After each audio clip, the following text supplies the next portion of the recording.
চট্টগ্রামের বাকলিয়ায় 4 বছরের শিশু ধর্ষণের ঘটনাকে কেন্দ্র করে পুলিশ জনতার মধ্যে সংঘর্ষের রেশ কাটতে না কাটতেই নগরীতে একদিনে 3 শিশুকে ধর্ষণ চেষ্টার ঘটনা ঘটেছে।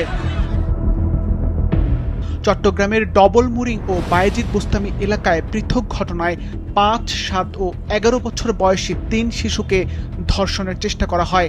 এই ঘটনায় এহসান ও হাসান নামে 2 জনকে আটক করেছে পুলিশ। এক শিশু চট্টগ্রাম মেডিকেল কলেজ হাসপাতালের ওয়ান স্টপ ক্রাইসিস সেন্টারে চিকিৎসাধীন রয়েছে।